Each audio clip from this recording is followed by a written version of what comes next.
യേശു ആരിലും വലിയവൻ വലിയവൻ യേശു യേശു ആരിലും വലിയവൻ വലിയവൻ ആരിലും വലിയവൻ വലിയവൻ.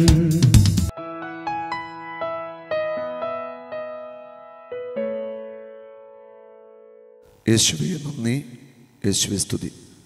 കർത്താവായ യേശുവേ, അങ്ങേ ഞങ്ങൾ ആരാധിക്കുന്നു. അങ്ങ് ദൈവമാണ്, അങ്ങ് എല്ലാവരുടെയും കർത്താവാണ്. അങ്ങാണ് ഞങ്ങളുടെ പാപങ്ങളെ ഏറ്റെടുത്ത് ഞങ്ങൾക്ക് വേണ്ടി മരിച്ച് ഞങ്ങൾക്ക് നിത്യ രക്ഷ നൽകുന്നവൻ. അങ്ങ് നൽകുന്ന രക്ഷയെ ഓർത്ത് ഞങ്ങൾ നന്ദി പറയുന്നു. അങ്ങ് ഞങ്ങൾക്ക് വേണ്ടി ചൊരിഞ്ഞ തിരുരക്തത്തെ ഓർത്ത് ഞങ്ങൾ സ്തുതിക്കുന്നു. ഞങ്ങളോട് കാണിക്കുന്ന കരുണയ്ക്കും ഞങ്ങൾക്ക് നൽകുന്ന പാപമോചനത്തിനും യേശുവെ ഞങ്ങൾ നന്ദി പറയുന്നു. കർത്താവേ, ഞങ്ങളെ ബലപ്പെടുത്തണമേ, ആത്മാവിനെ അയച്ച് ഞങ്ങളെ ശക്തിപ്പെടുത്തണമേ. നമുക്ക് എണീറ്റ് നിൽക്കാൻ രണ്ട് കരങ്ങളും ഉയർത്തി ഒന്ന് സ്തുതിക്കാം. ഹല്ലേലൂയ. യേശുവേ നന്ദി, യേശുവേ സ്തുതി. ആത്മാവിൻ്റെ അഭിഷേകം, ആത്മാവിൻ്റെ ശക്തി പകരണമേ. ആഴമായ പാപബോധം നൽകണമേ, പശ്ചാത്താപം നൽകണമേ, അനുതാപത്തിൻ്റെ കൃപ ഞങ്ങളുടെ മേൽ പകരണമേ. പരിശുദ്ധാത്മാവേ, പാപബോധം നൽകണമേ. എൻ്റെ പാപങ്ങളെ ഓർത്ത് അനുതപിക്കുവാനും കരയാനും കൃപ നൽകണമേ. പശ്ചാത്താപത്തിൻ്റെ വലിയ ഒരു അഭിഷേകം ആത്മാവേ തരണമേ. ഹല്ലേലൂയ. പരിശുദ്ധാത്മാവേ നന്ദി, പരിശുദ്ധാത്മാവേ സ്തുതി, പരിശുദ്ധാത്മാവേ ആരാധന. ഹല്ലേലൂയ. യേശുവേ നന്ദി, യേശുവേ സ്തുതി, പരിശുദ്ധാത്മാവേ നന്ദി. Praise the Lord. കുമ്പസാരമെന്ന ഖുദാശയുടെ മഹത്വത്തെക്കുറിച്ച് നമ്മൾ കേൾക്കാനായിട്ട് പോവുകയാണ്.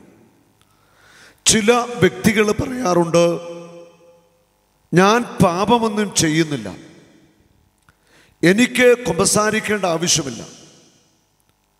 പാപം ചെയ്യുന്ന ഒരു വൈദികൻ്റെ അടുക്കൽ പോയി കുമ്പസാരിച്ചാൽ എങ്ങനെയാണ് പാപമോചനം ലഭിക്കുന്നത്? അങ്ങനെ ചില ചോദ്യങ്ങൾ ചില വ്യക്തികൾ ഉന്നയിക്കാറുണ്ട്. വിശുദ്ധ വചനത്തിലൂടെ അതിന് നമ്മൾ ഉത്തരം കണ്ടെത്തുകയാണ്. ജെറമിയ 2:35 പറയുന്നു, ഇതൊക്കെയായിട്ടും ഞാൻ കുറ്റമൊന്നും ചെയ്തിട്ടില്ല, അവിടുത്തേക്ക് എന്നോട് യാതൊരു കോപവുമില്ല എന്ന് നീ പറയുന്നു. പാപം ചെയ്തിട്ടില്ല എന്ന് നീ പറഞ്ഞതുകൊണ്ട് നിന്നെ ഞാൻ കുറ്റം വിധിക്കും. എത്ര ലാഘവത്തോടെ നീ വഴിമാറി നടക്കുന്നു.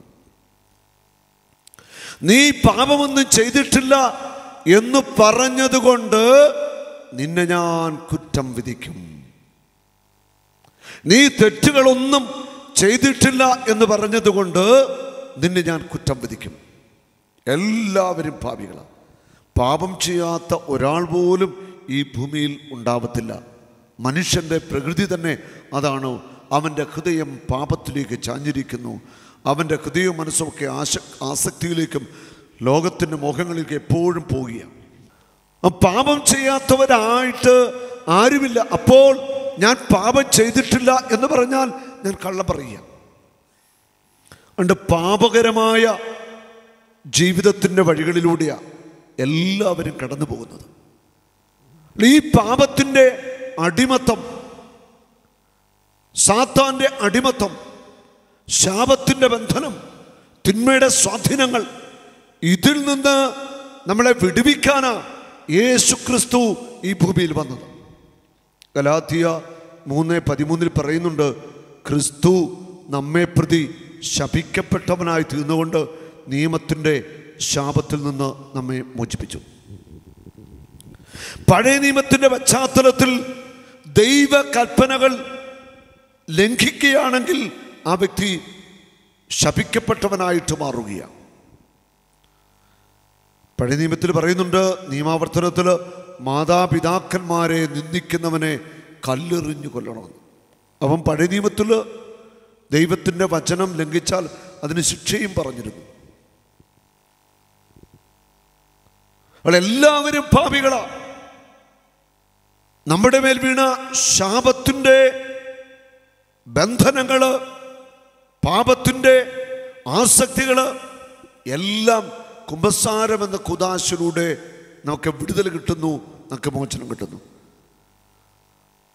എല്ലാ പാപങ്ങളും ഓർത്ത് അനുതപിച്ച് ഒരു വൈദികൻ്റെ അടുക്കൽ നമ്മുടെ പാപങ്ങളെല്ലാം ഏറ്റുപറഞ്ഞു കഴിയുമ്പോൾ അപ്പോൾ തന്നെ നമുക്ക് പാപമോചനം ലഭിക്കുക. അത് ആ വൈദികൻ്റെ പുണ്യ യോഗ്യതകളിലല്ല, യേശുക്രിസ്തുവിൻ്റെ പീഡാസകനത്തിൻ്റെ കുരിശുമരണത്തിൻ്റെ യോഗ്യതയിലാണ് നമുക്കെല്ലാവർക്കും പാപമോചനം കിട്ടുന്നത്. ആ കുമ്പസാരക്കൂട്ടിലിരിക്കുന്ന വൈദികൻ ക്രിസ്തുവിൻ്റെ പ്രതിപുരുഷന്. മത്തായിയുടെ സുവിശേഷത്തില് 16-ാം അധ്യായത്തില് 18-19 വചനങ്ങളില് നാം ഇപ്രകാരമാണ് വായിക്കുന്നത്. യേശു പത്രോസിനോട് പറയുകയാണ്, ഞാൻ നിന്നോട് പറയുന്നു, നീ പത്രോസാണ്, ഈ പാറമേൽ എൻ്റെ സഭ ഞാൻ സ്ഥാപിക്കും, നരക കവാടങ്ങൾ അതിനെതിരെ പ്രബലപ്പെടത്തില്ല. പത്രോസാകുന്ന പാറമേൽ, ക്രിസ്തുവാകുന്ന മൂലക്കല്ല് യേശു സഭ സ്ഥാപിച്ചു. നരക കവാടങ്ങൾ അതിനെതിരെ പ്രബലപ്പെടത്തില്ല. നാരകീയ ശക്തികൾ സഭയ്ക്കെതിരെ പ്രബലപ്പെടുകയില്ല. സ്വർഗരാജ്യത്തിൻ്റെ താക്കോലുകൾ നിനക്ക് ഞാൻ തരുന്നു. നീ ഭൂമിയിൽ കെട്ടുന്നത് സ്വർഗത്തിൽ കെട്ടപ്പെട്ടിരിക്കും, നീ ഭൂമിയിൽ അഴിക്കുന്നത് സ്വർഗത്തിൽ അഴിക്കപ്പെട്ടിരിക്കും. അത് പത്രോസിന് തന്നെ കൊടുത്ത അധികാരമാണ്. നീ ഭൂമിയിൽ കെട്ടുന്നത് സ്വർഗത്തിൽ കെട്ടപ്പെടും, നീ ഭൂമിയിൽ അഴിക്കുന്നത് സ്വർഗത്തിൽ അഴിക്കപ്പെടും. സ്വർഗരാജ്യത്തിൻ്റെ താക്കോലുകൾ നിനക്ക് തരുന്നു. സ്വർഗരാജ്യത്തിൻ്റെ അധികാരം പാപം മോചിക്കുവാൻ, ക്ഷമിക്കുവാൻ, ദൈവജനത്തെ അനുഗ്രഹിക്കുവാൻ, ബന്ധനം വിടുവിക്കുവാൻ, സാത്താൻ്റെ അടിമത്തിൽ നിന്ന് മോചിപ്പിക്കാൻ എല്ലാം അധികാരം പത്രോസ് അപ്പസ്തോലന് നൽകി. പത്രോസ് അപ്പസ്തോലിലൂടെ സഭയിൽ അപ്പസ്തോലിക അധികാരത്തിലൂടെ വൈദികർക്ക് ഇന്ന് ആ അധികാരം യേശു നൽകുകയാണ്. അതിലൂടെയാണ് നമ്മുടെ പാപങ്ങളെല്ലാം ക്ഷമിക്കപ്പെടുന്നത്. നല്ല ഒരു കുമ്പസാരം നടത്തി കഴിയുമ്പോൾ തന്നെ സകല ശാപത്തിൻ്റെ ചങ്ങലകളും തകർക്കപ്പെടുകയാണ്, സകല പാപത്തിൻ്റെ കെട്ടുകളും അഴിയുകയാണ്, പാരമ്പര്യ രോഗങ്ങൾ സൗഖ്യമാക്കപ്പെടുകയാണ്, ആസക്തിയുടെ ബന്ധനങ്ങൾ തകരുകയാണ്. പാരമ്പര്യമായിട്ട് മനുഷ്യന്റെ മേൽ പിശാചുഷ്ടിക്കുന്ന രോഗങ്ങളും ശാപങ്ങളും എല്ലാം കുമ്പസാരത്തിലൂടെ തകർക്കപ്പെടുന്നു. ഇതൊരു ആത്മീയ സത്യം തന്നെയാണ്. ഹല്ലേലൂയ. യേശുവേ നന്ദി, യേശുവേ സ്തുതി.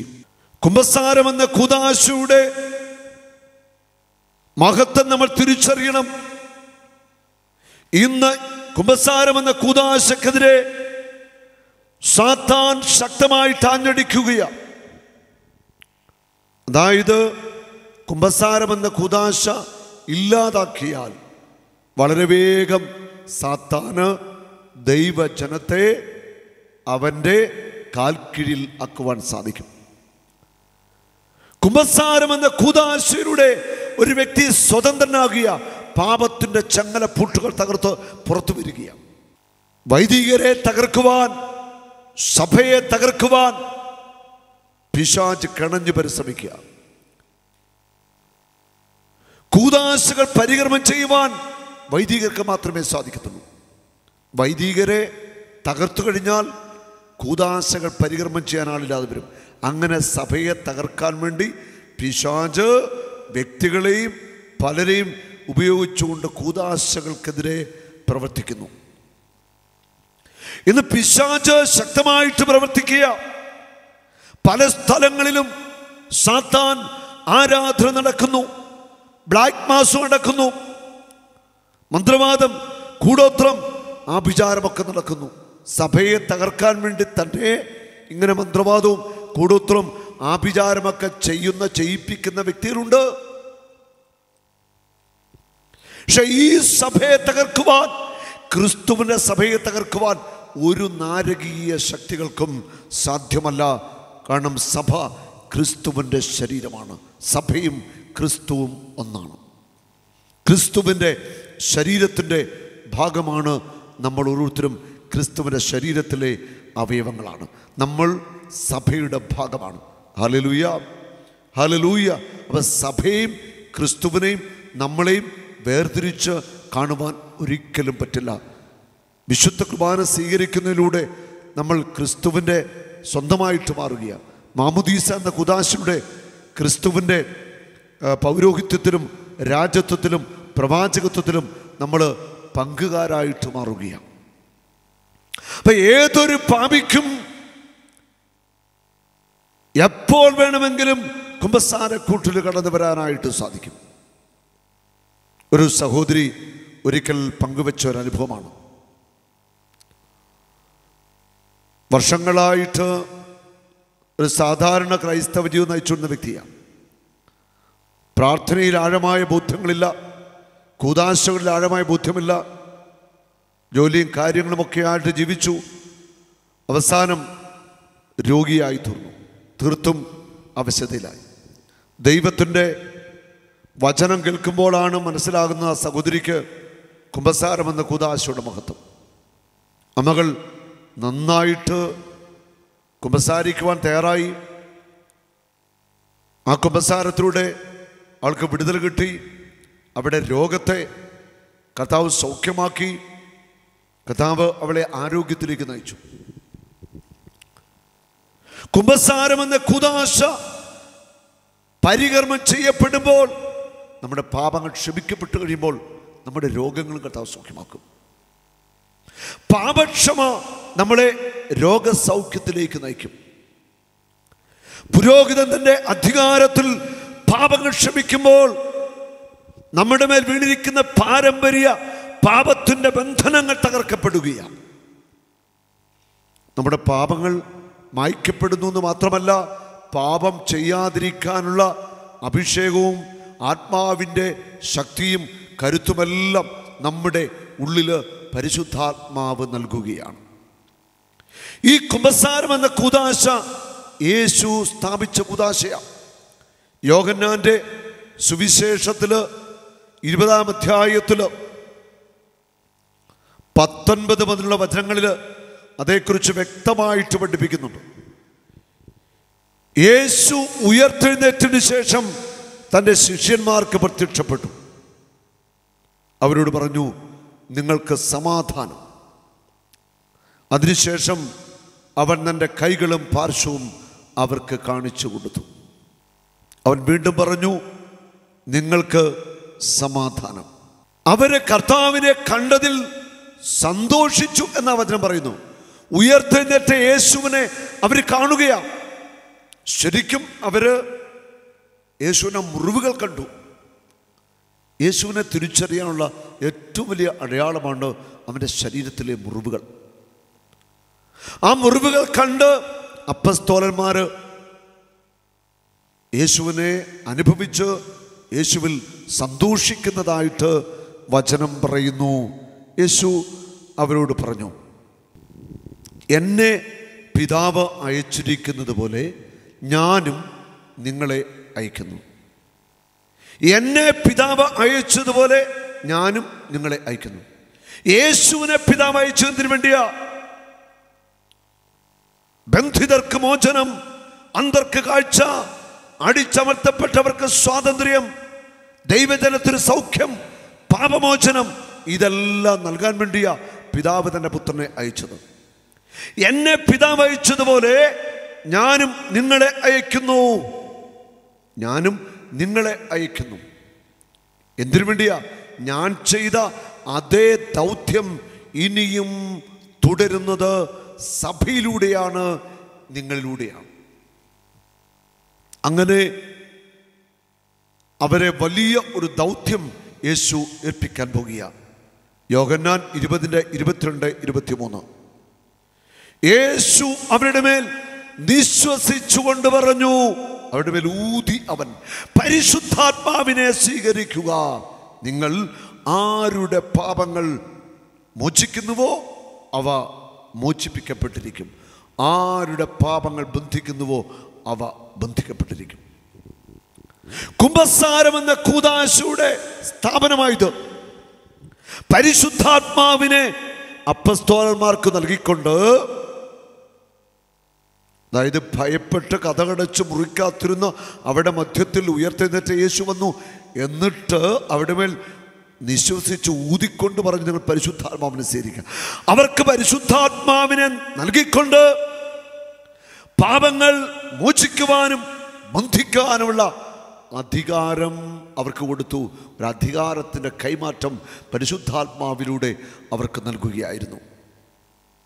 അപ്പസ്തോലന്മാരുടെ സഭയിൽ തുടരുന്ന കൈവപ്പിലൂടെ തുടരപ്പെടുന്ന ഈ അപ്പസ്തോലിക അധികാരത്തിൻ്റെ പിന്തുടർച്ചയാണ്.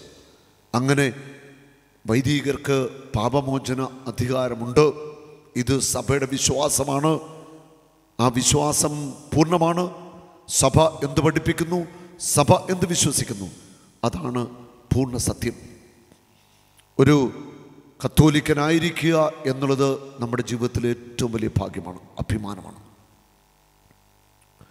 ഒരു കത്തോലിക്ക കുടുംബത്തിൽ ജനിച്ചു, അത് നമ്മുടെ ഭാഗ്യമാണ്. നമ്മുടെ മാതാപിതാക്കളിലൂടെ ലഭിച്ചതായ വിശ്വാസ പാരമ്പര്യങ്ങളെ മുറുകെ പിടിച്ചുകൊണ്ട് വിശ്വാസത്തിന് സാക്ഷ്യം കൊടുത്തുകൊണ്ട് സഭയിലുള്ള 7 കൂദാശകൾ, ആ കൂദാശകളുടെ മഹത്വം, അതിലൂടെ ചൊരിയപ്പെടുന്ന അനുഗ്രഹവും തിരിച്ചറിഞ്ഞുകൊണ്ടാണ് ഞാനും നിങ്ങളും ജീവിക്കുന്നത്. ഒരിക്കലും കുമ്പസാരമെന്ന കൂദാശയെ നിങ്ങൾ തള്ളിപ്പറയരുത്. കുമ്പസാരമെന്ന കൂദാശയിലൂടെ ഒഴുകുന്ന ദൈവത്തിൻ്റെ കരുണയെ നമ്മൾ മനസ്സിലാക്കണം. ഓരോ കുമ്പസാരക്കൂടും കരുണയുടെ കൂടാണ്. അവിടെ നിന്റെ പാപങ്ങൾ ക്ഷമിക്കുവാൻ കാരുണ്യവാനായ യേശു ഉണ്ട്. കുമ്പസാരക്കൂട്ടിലേക്ക് പാപവും മ്ലേച്ഛതയും നിറഞ്ഞ ഒരു പാപി കടന്നു പോകുന്നു. കുമ്പസാരമെന്ന കൂദാശയ്ക്ക് ശേഷം, അത് സ്വീകരിച്ചതിന് ശേഷം ആ കുമ്പസാരക്കൂട്ടം തിരിച്ചു വരുന്നത് നിർമ്മല ഹൃദയത്തോടെ പാപങ്ങളെല്ലാം മോചിക്കപ്പെട്ട് യേശുവിൻ്റെ രക്തത്താൽ കഴുകപ്പെട്ട വിശുദ്ധനാണ്. കുമ്പസാരമെന്ന കൂദാശ, അതിലൂടെ ദൈവജനത്തിൻ്റെ മേൽ ഒഴുകുന്ന കരുണ, ദൈവജനത്തിൻ്റെ മേൽ ഒഴുകുന്ന അനന്തമായ ദൈവപിതാവിൻ്റെ ക്ഷമ. ശരിക്കും കുമ്പസാരക്കൂട്ടിൽ നടക്കുന്നത് ക്ഷമയാണല്ലോ. ദൈവം മനുഷ്യൻ്റെ പാപങ്ങളെല്ലാം ക്ഷമിക്കുകയാണ്, എല്ലാം അയച്ചോല, ഒന്നും അവിടുന്ന് ഓർക്കുന്നില്ല. നിരന്തരമായിട്ട് മനുഷ്യൻ്റെ പാപങ്ങൾ ക്ഷമിക്കുന്ന, മനുഷ്യനോട് എപ്പോഴും കരുണ കാണിക്കുന്ന നല്ല ഈശോ. മിക്ക പ്രവാചകന്റെ പുസ്തകത്തിൽ 7-ാം അധ്യായത്തിൻ്റെ 19-ാം വചനം, അവിടുന്ന് വീണ്ടും നമ്മോട് കാരുണ്യം കാണിക്കും, നമ്മുടെ അകൃത്യങ്ങളെ അവിടുന്ന് ചവിട്ടിമതിക്കും, ആഴിയുടെ അഗാധങ്ങളിലേക്ക് നമ്മുടെ പാപങ്ങളെ അവിടുന്ന് തൂത്തെറിയും. നമ്മുടെ പാപങ്ങളെ അവിടുന്ന് ചവിട്ടിമതിക്കും, ആഴിയുടെ അഗാധങ്ങളിലേക്ക് നമ്മുടെ പാപങ്ങളെ അവിടുന്ന് തൂത്തെറിയും. ആഴിയുടെ അഗാധങ്ങളിലേക്ക് പാപങ്ങൾ തൂത്തെറിയും. ആഴിയുടെ അഗാധങ്ങളിൽ കിടക്കുന്നത് ഒരിക്കലും കണ്ടെത്തുവാനും കാണാനും പറ്റില്ല. അത്രമാത്രം ആഴങ്ങളിലേക്ക് പാപങ്ങൾ അവിടുന്ന് തൂത്തെറിയുക. യെശയ്യാ 48:10, ഞാൻ നിന്നെ ശുദ്ധീകരിച്ചു, എന്നാൽ വെള്ളി പോലെയല്ല, കഷ്ടതയുടെ ചൂടയിൽ നിന്നെ ഞാൻ ശോധന ചെയ്തു, എനിക്ക് വേണ്ടി, അതെ എനിക്ക് വേണ്ടി മാത്രമാണ് ഞാൻ ഇത് ചെയ്യുന്നത്.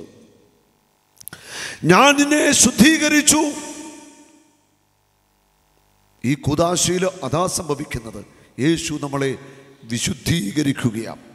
കാർമേഘം പോലെ നിന്റെ തിന്മകളെയും മൂടഞ്ഞ മഞ്ഞുപോലെ നിന്റെ പാപങ്ങളെയും ഞാൻ തുടച്ചു നീക്കി. എന്നിലേക്ക് തിരിച്ചു വരിക, ഞാൻ നിന്നെ രക്ഷിച്ചിരിക്കും. നിന്റെ പാപങ്ങളെല്ലാം ഞാൻ തുടച്ചു നീക്കുന്നു. നമ്മുടെ പാപങ്ങളെല്ലാം കർത്താവ് തുടച്ചു നീക്കുകയാണ്. യെശയ്യാ 43-ാം അധ്യായത്തിൻ്റെ 25, എന്നെ പ്രതി നിന്റെ തെറ്റുകൾ തുടച്ചു മാറ്റുന്ന ദൈവം ഞാൻ തന്നെ, നിന്റെ പാപങ്ങൾ ഞാൻ ഓർക്കുകയില്ല. നിന്റെ തെറ്റുകളെല്ലാം ഞാൻ തുടച്ചു മാറ്റുന്നു, നിന്റെ പാപങ്ങളൊന്നും ഒരിക്കലും ഞാൻ ഓർക്കുകയില്ല. നിന്റെ പാപങ്ങളൊന്നും ഞാൻ ഒരിക്കലും ഓർക്കത്തില്ലെന്നാണ് വചനം നമുക്ക് ഉറപ്പ് നൽകുന്നത്. ഒരിക്കലും നമ്മൾ ഏറ്റുപറഞ്ഞ പാപങ്ങൾ പിന്നീട് ദൈവം ഓർക്കത്തില്ല. അവയെല്ലാം മായ്ച്ചു കളയാം. കുമ്പസാരം എന്ന കൂദാശയ്ക്ക് നമ്മൾ ഒരുങ്ങുമ്പോൾ നന്നായിട്ട് അനുദപിക്കുക. എല്ലാ പാപങ്ങളും നമ്മൾ ഏറ്റുപറയണം. പാപങ്ങളൊന്നും നമ്മൾ മറച്ചു വയ്ക്കാനായിട്ട് പാടില്ല. എല്ലാം ദൈവസന്നിധിയിൽ തുറന്നു പറയാം. കുമ്പസാരക്കൂട്ടിൽ യേശു കാത്തിരിക്കുന്നു. ഒരു മടിയും കൂടെ അതെല്ലാം തുറന്നു പറഞ്ഞ് കുമ്പസാരിക്കുക, പ്രായശ്ചിത്തം ചെയ്യുക. അതിനുശേഷമോ മാനസാന്തരത്തിന് യോജിച്ച ഫലങ്ങൾ പുറപ്പെടുവിച്ചുകൊണ്ട് ഒരു വിശുദ്ധ ജീവിതത്തിലേക്ക് നമ്മൾ വരണം. വർഷങ്ങൾക്ക് മുമ്പ് നമ്മുടെ ധ്യാനത്തിൽ പങ്കെടുത്തൊരു മകൻ അനേക വർഷങ്ങളായിട്ട് വിദേശത്ത് പോകുവാൻ ശ്രമിക്കുകയാണ്. പലവിധ തടസ്സങ്ങൾ വന്ന് അത് നടക്കാതിരിക്കുക. ആ മകന് നമ്മുടെ ധ്യാനത്തിൽ പങ്കെടുക്കുമ്പോൾ വലിയ ഒരു ഉൾക്കാഴ്ച ലഭിച്ചു. കുമ്പസാരിക്കുമായിരുന്നു, അദ്ദേഹത്തിന് ഭാര്യയുണ്ട്, മക്കളുണ്ട്, കുമ്പസാരിക്കും. പക്ഷേ അതൊക്കെ ഒരു പുറമേ ഉള്ളൊരു കുമ്പസാരമെന്ന് മാത്രമേ ഉള്ളൂ. ആഴമായിട്ട് അനുദപിച്ച് ഹൃദയം നുറുങ്ങി കണ്ണുനീരോടെ കുമ്പസാരത്തിന് ഒരുക്കമായിട്ടുള്ള ആരാധനയിൽ കരഞ്ഞു പ്രാർത്ഥിച്ചു. ഞാനിന്ന് ഓർക്കുന്നുണ്ട്, ഞാൻ ആരാധനയിൽ പങ്കെടുക്കുമ്പോൾ ഒരു വ്യക്തി ഏങ്ങലടിച്ച് കരയുന്നു. അത് ഈ മകനാണ്. ജീവിതത്തിൽ ഒത്തിരിയേറെ പാപത്തിൻ്റെ മ്ലേച്ഛതയിൽ ജീവിച്ച വ്യക്തിയാണ്. ലൈംഗികതയിലുള്ള പാപങ്ങൾ, മ്ലേച്ഛതകൾ ഒക്കെ ചെയ്ത വ്യക്തിയാണ്. അനുതാപത്തിൻ്റെ ഒരു സ്പർശനമുണ്ടായി. ആരാധനയിൽ നന്നായിട്ട് കരഞ്ഞു ഒരുങ്ങിയിട്ട് പോയി ഒരു പേപ്പറിൽ പാപത്തിൻ്റെ ലിസ്റ്റുകളെല്ലാം എഴുതിയെടുത്തിട്ട് പോയി കുമ്പസാരിച്ചു. ശരിക്കും കുമ്പസാരിച്ചു. ആ കുമ്പസാരം ആ ജീവിതത്തെ മാറ്റുകയാണ്. ആ മകൻ വർഷങ്ങളായിട്ട് അനുഭവിക്കുന്ന ആസ്മാരോഗം കർത്താവ് സൗഖ്യമാക്കി. പിന്നീട് ഇന്നുവരെ ഉണ്ടായിട്ടില്ല. എനിക്കറിയാവുന്നൊരു വ്യക്തിയാണ്. ദൈവം ആ വ്യക്തിക്ക് വേണ്ടി വഴി തുറന്നു. ഇപ്പോൾ വിദേശത്ത് ജോലി ചെയ്യുന്നു. ഇന്ന് പ്രാർത്ഥനയുടെ ഒരു മനുഷ്യനാണ്. ചെറുതായിട്ട് ദൈവ ശുശ്രൂഷയൊക്കെ ചെയ്യുന്ന ഒരു വ്യക്തിയായിട്ട് ആ മകൻ മാറി. ഒരു വ്യക്തിയുടെ ജീവിതത്തെ മാറ്റിമറിക്കുക കുമ്പസാരം എന്ന കൂദാശ. ആ മകൻ്റെ രോഗങ്ങൾ സൗഖ്യമാക്കപ്പെട്ടു. ആ മകൻ്റെ കുടുംബത്തിനുമുള്ള തകർച്ചകൾ കർത്താവ് വിടുവിച്ചു. അത്ഭുത വഴികൾ ആ മകന് വേണ്ടി കർത്താവ് തുറന്നു കൊടുക്കുക. ഇതുപോലെ എത്രയോ അനുഭവങ്ങൾ. നമ്മുടെ ധ്യാനത്തിൽ പങ്കെടുത്തൊരു വ്യക്തി ധ്യാനിക്കാനായിട്ട് വരുമ്പോൾ ശരീരം മുഴുവൻ സോറിയാസിസ് ബാധിച്ച് വ്രണങ്ങൾ പൊട്ടിയൊഴുകുന്നൊരു മകനാണ്. വർഷങ്ങൾക്ക് മുമ്പ് ആ മകൻ ധ്യാനത്തിൽ നിന്ന് പലതവണ വന്ന് സാക്ഷ്യം പറഞ്ഞിട്ടുണ്ട്. ആ മകന് എൻ്റെ അടുക്കൽ വന്നിട്ട് പറഞ്ഞു, ഈ ധ്യാനത്തിൽ ഞാൻ രക്ഷപ്പെട്ടില്ലെങ്കിൽ ഞാൻ ആത്മഹത്യയും, എൻ്റെ മുൻപിൽ ഒരു വഴിയുമില്ല. ശിരസിൽ പോലും കൈവെക്കത്തില്ല സോറിയാസിസ. ശരീരം മുഴുവൻ വ്രണങ്ങളാണ്, മുഖം മാത്രമേ ഉള്ളൂ സോറിയാസിസ് വ്രണങ്ങളില്ലാത്ത വ്യക്തി. ആ വ്യക്തിക്ക് മുഖത്ത് മാത്രമേ വ്രണങ്ങളില്ലാവുള്ളൂ. അത്രമാത്രം വ്രണങ്ങൾ നിറഞ്ഞ് ദുർഗന്ധം വമിക്കുന്ന വ്യക്തി. ഞാൻ പറഞ്ഞു, ധ്യാനിക്കുക, നന്നായിട്ട് ഒരുങ്ങി കുമ്പസാരിക്കുക, ഞാൻ പ്രാർത്ഥിക്കാം. അപ്പോൾ തന്നെ ഞാനൊന്ന് പ്രാർത്ഥിച്ചു വിട്ടു. പിന്നീട് നന്നായിട്ട് കുമ്പസാരിച്ച് ഒരുങ്ങി ആ മകന് എൻ്റെ അടുക്കൽ വന്നു. ഒരിക്കൽ കൂടി ആ മകന് വേണ്ടി യേശുവിൻ്റെ നാമത്തിൽ പ്രാർത്ഥിച്ചു.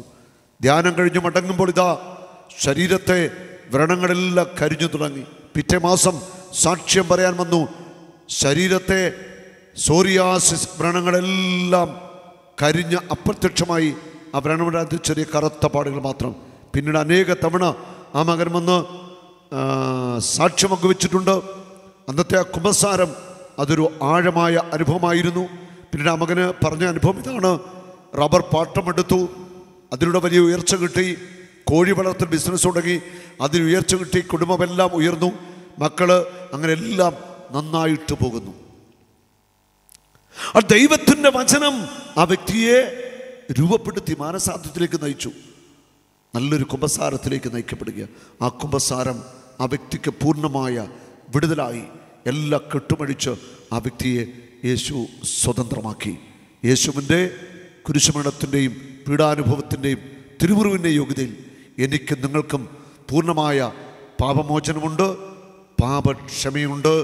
കുമ്പസാരക്കൂട്ടിൽ കടന്നു ചെല്ലുന്നൊരു പാപി തിരിച്ചു വരുന്നത് ഒരു പുണ്യവാനാണ്. വിശുദ്ധ അമ്മ തെരേസ്യ പറയുന്നു, ഞാൻ എല്ലാ ദിവസവും കുമ്പസാരിക്കുന്ന വ്യക്തിയാണ്. അനേക വിശുദ്ധാത്മാക്കൾ, വിശുദ്ധ ഫ്രാൻസിസ് അസീസി പുണ്യവാൻ, വിശുദ്ധ സെയിൻറ്റ് ആന്റണി, അങ്ങനെ എത്രയോ വിശുദ്ധാത്മാക്കൾ നിരന്തരമായിട്ട് കുമ്പസാരം എന്ന കൂദാശയിലേക്ക് അണയുമായിരുന്നു. നിരന്തരം കുമ്പസാരിച്ച് വിശുദ്ധിയിൽ ഒരുങ്ങിയാണ് അവരെല്ലാവരും വിശുദ്ധ പദവിയിൽ എത്തിച്ചേർന്നിട്ടുള്ളത്. ഈ വിശുദ്ധ കുമ്പസാരത്തെ നമുക്ക് ഉൾക്കൊള്ളാം, അതിൻ്റെ മഹത്വം ആഴത്തിൽ മനസ്സിലാക്കാം. നമ്മുടെ പാപങ്ങളെല്ലാം കർത്താവ് ക്ഷമിക്കും, കർത്താവ് നമ്മുടെ കരുണ കാണിക്കും. യേശുവെ നന്ദി, യേശുവെ സ്തോത്രം, യേശുവെ ആരാധന. ആമേൻ. എൻ്റെ പേര് ഷീന. ഞാൻ കറുകച്ചാലിയിൽ നിന്ന് വരുന്നു. എനിക്ക് 2.5 വർഷമായിട്ട് എക്സലി രോഗമായിരുന്നു. കാലിലും കൈക്കൊക്കെ ഭയങ്കര നീരായിരുന്നു. എന്നെ ബാത്റൂമിൽ പോകാൻ പോലും പറ്റത്തില്ലായിരുന്നു.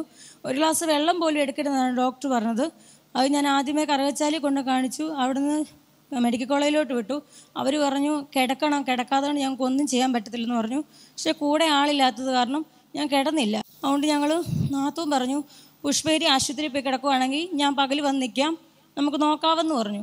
ഞങ്ങൾ അവിടെ പോയി ചികിത്സിച്ചു. അവിടെ കിടന്ന് 5 ദിവസം കഴിഞ്ഞപ്പോൾ അവർ ബ്ലഡ് ടെസ്റ്റ് വന്നു. എറണാകുളത്ത് എങ്ങാണ്ട് അയക്കണമെന്ന് പറഞ്ഞു. റിസൾട്ട് വന്നപ്പോൾ പറഞ്ഞു എക്സെല്ലി ആണ്, അത് പാരമ്പര്യമായിട്ടുള്ള രോഗമാണ്, മരുന്നൊന്നും ചെയ്യാൻ പറ്റത്തില്ല. മരുന്ന് ചെയ്യാം, പക്ഷേ അതിനായിട്ടുള്ള റേറ്റും കാര്യങ്ങളൊക്കെ ഉണ്ട്. എനിക്ക് അതിനുള്ള സാമ്പത്തിക ബുദ്ധിമുട്ടുകളൊന്നും ഇല്ലാത്തത് കാരണം എന്നോട് ആൻറ്റി പറഞ്ഞു, ഇവിടെ ഞാനും കൂടിക്കൊണ്ടിരുന്ന ആൻറ്റി എന്നോട് പറഞ്ഞു, നീ മരുന്നൊന്നും കഴിക്കണ്ട, നിനക്ക് ദൈവത്തിൻ്റെ മരുന്ന് നിനക്ക് തരും, നീ മരുന്നൊന്നും കഴിക്കണ്ടെന്ന് പറഞ്ഞു. എന്നിട്ട് ഞാൻ ആൻറ്റി എപ്പോഴും പറയും ധ്യാനം കൂടാൻ പറഞ്ഞു. ഞാൻ ആൻറ്റിക്ക് ഒരു വിലയും കൽപ്പിച്ചില്ല, കാരണം എനിക്കത് വിശ്വാസമുണ്ട് എൻ്റെ ദൈവത്തിൽ. പക്ഷേ ഇവിടെ വന്ന് ധ്യാനം കൂടി എനിക്ക് മാറുമെന്നുള്ളൊരു വിശ്വാസവും ഇല്ലായിരുന്നു. കഴിഞ്ഞ മാസം എന്നെ ഉന്തിത്തള്ളി ഇവിടം വരെ കൊണ്ടുവന്നു. ഇവിടെ കൊണ്ടുവന്ന് കഴിഞ്ഞ് സഹോദരൻ 2ാമത്തെ ദിവസമായപ്പം എൻ്റെ കാലിലെല്ലാം നീര് വെച്ചു. ആദ്യ ദിവസം ഞാൻ ഇവിടെ വന്നു, ഈ സ്റ്റെപ്പ് കയറി കഴിഞ്ഞപ്പോൾ എന്നെ ഭയങ്കരമായിട്ട് അങ്ങ് അണയ്ക്കാൻ തുടങ്ങി.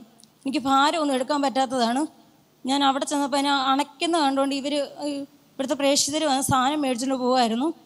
കഴിഞ്ഞ് 2ാമത്തെ ദിവസമായപ്പോൾ കാലിനും കൈക്കും നീര് വെച്ചു. ഞാൻ സഹോദരനിലേക്ക് വന്ന് പറഞ്ഞു, എനിക്ക് സഹിക്കാൻ വയ്യ, എനിക്ക് ഇരിക്കാൻ പറ്റത്തില്ല, എൻ്റെ തലയെ കഴിച്ച് പ്രാർത്ഥിക്കണമെന്ന് പറഞ്ഞു. എൻ്റെ തലയെ കഴിച്ച് പ്രാർത്ഥിച്ചു, സുഖപ്പെടുമെന്ന് പറഞ്ഞു. വിഷമിക്കേണ്ട, സുഖപ്പെടുമെന്ന് പറഞ്ഞു. പക്ഷേ എനിക്ക് അതിനായിട്ടുള്ള ഫീലിങ്ങോ ഒന്നും തോന്നിയില്ല. 2ാമത്തെ ദിവസവും ഞാൻ ഈ അകത്തിരിക്കുന്നതിന് പകരം ഞാൻ പുറത്ത് പോയിരുന്നു. കാരണം എനിക്ക് AC പിടിക്കത്തില്ല, എന്നെ കോച്ച് വിറയ്ക്കും, എൻ്റെ കാലെല്ലാം അവിടെ കൂടി ഇങ്ങനെ മുറിവുന്ന അനുഭവമായിരുന്നു. ആദ്യത്തെ ദിവസം ഞാൻ 2ാമത്തെ ദിവസം കുമ്പസാരിക്കാൻ പറഞ്ഞപ്പോൾ ഞാൻ പോയി കുമ്പസാരിച്ചു. അത് കഴിഞ്ഞ് ഞാൻ പിന്നെ അവിടെ വന്നിരുന്നു. കൗൺസിലിംഗ് കൂടാൻ പറഞ്ഞപ്പോൾ ഞാൻ കൗൺസിലിംഗ് കൂടാൻ പോയപ്പോഴാണ് ഞാൻ അറിയുന്നത് ഞാൻ ഏറ്റവും വലിയൊരു പാപിയാണെന്നുള്ള കാര്യം. ഞാൻ നല്ലപോലെ കുമ്പസാരിച്ച് എൻ്റെ രോഗം മാറുന്നുള്ള കാര്യം കൗൺസിലിംഗ് കൂടിയാണ് എനിക്ക് മനസ്സിലായത്. ഞാൻ 2ാമത്തെ ദിവസം പിന്നെയും പോയി കുമ്പസാരിച്ച് ഞാൻ എൻ്റെ പാപങ്ങളെല്ലാം ഏറ്റുപറഞ്ഞ് ഞാൻ യേശുവിൻ്റെ അരികിലോട്ട് ചെന്നു. അടുത്ത ദിവസം ഇവിടെ വന്ന് സൗഖ്യ പ്രാർത്ഥന സമയത്ത് ഞാൻ കരഞ്ഞ് പ്രാർത്ഥിച്ചു. എൻ്റെ മക്കളും 3 പേരും എൻ്റെ ചുറ്റിനും നിന്ന് അമ്മ കരയാതെ അമ്മയെന്ന് പറയുന്നുണ്ട്. എന്നിട്ട് ഞാൻ കരഞ്ഞ് പ്രാർത്ഥിച്ച് ഞാനിവിടെ സൗഖ്യം മേടിച്ചേ പോകത്തോളം തീരുമാനിച്ചുറപ്പിച്ച് ഞാൻ അവിടെ പുറകിലിരുന്നു കരഞ്ഞ് പ്രാർത്ഥിച്ചുകൊണ്ടിരുന്നു. 4ാമത്തെ ദിവസം ഏറ്റവും ലാസ്റ്റ് അച്ഛൻ വന്ന് സ്പർശിക്കുന്ന സമയത്ത് എനിക്കൊരു ഫീലിംഗ് ഉണ്ടായില്ല. ഞാൻ പ്രാർത്ഥിച്ച എൻ്റെ ദൈവമേ, എനിക്ക് അറിയത്തില്ല, നീ എന്നെ തൊടുന്നതായിട്ട് എനിക്ക് അറിയത്തില്ല, ഞാൻ ഇതുവരെ അനുഭവിച്ചിട്ടില്ല അങ്ങനത്തെ ഒരു ഇത്, നീ എന്നെ കാണാൻ ഞാൻ അനുഭവിക്കണം. അപ്പം രാത്രി ഞാൻ സ്വപ്നം കണ്ടിരുന്നു, നീ എന്നെ കാണാൻ പ്രാർത്ഥിക്കാനെന്ന്. ഞാൻ അതുപോലെ പ്രാർത്ഥിച്ചു. ഞാൻ എൻ്റെ ആൻറ്റിയോട് പറഞ്ഞു, ആൻറ്റി ഇങ്ങനെ സ്വപ്നം കണ്ടു, എന്താണെന്ന് എനിക്ക് അറിയത്തില്ലെന്ന്. അപ്പം ആൻറ്റി പറഞ്ഞു, നീ അത് തന്നെ പ്രാർത്ഥിച്ചുകൊണ്ടിരുന്നു. എനിക്ക് 5 ദിവസം ഉപവാസമായിരുന്നു. ഞാൻ ഉപവാസം എടുത്ത് തന്നെ ഇവിടെ ഇരുന്നു. എനിക്ക് ഒരു നേരം പോലും ഭക്ഷണം കഴിക്കാതിരിക്കാൻ പറ്റത്തില്ല. ഞാൻ പള്ളിയിൽ പോയി എനിക്ക് മുട്ട് കുത്തി ഒന്നും ഇരിക്കാൻ പറ്റത്തില്ലായിരുന്നു. ഈ മുട്ട എനിക്ക് മടങ്ങത്തില്ലായിരുന്നു. ഇവിടുന്ന് പോയി കഴിഞ്ഞപ്പോൾ ഞാൻ മുട്ട് കുത്തിയിരുന്നാണ് എല്ലാ കാര്യങ്ങളും. ഇവിടെ വന്ന് ഞാൻ സ്തുതിച്ച് പ്രാർത്ഥിക്കുക, എൻ്റെ മുട്ട് കുത്തിയിരുന്ന് ഞാൻ ഇവിടെ ഇരുന്നു. നീരെല്ലാം പോയി. AC-ക്ക് അതിന് ഒരു കുഴപ്പവും ഇല്ല. ഈ മകള് കഴിഞ്ഞ മാസത്തെ ധ്യാനത്തിന് നന്നായിട്ട് ഒരുങ്ങി കുമ്പസാരിച്ചു. നല്ലൊരു കുമ്പസാരം അത്ഭുതകരമായ സൗഖ്യത്തിലേക്ക് നമ്മളെ നയിക്കും. Price the Lord. നമ്മുടെ പാപങ്ങൾ ദൈവസന്നിധിയിൽ ഏറ്റുപറയുമ്പോൾ തന്നെ രോഗത്തിൻ്റെ മേൽ കർത്താവിൻ്റെ അത്ഭുത ശക്തി ഇറങ്ങി വരും. നമ്മുടെ മേലുള്ള സകല ശാപത്തിൻ്റെ ചങ്ങലകളും ഒരു കുമ്പസാരക്കൂട്ടിൽ വെച്ച് തകരപ്പെടുകയാണ്. ആരിലും വലിയവൻ വലിയവൻ യേശു, യേശു ആരിലും വലിയവൻ വലിയവൻ, ആരിലും വലിയവൻ വലിയവൻ.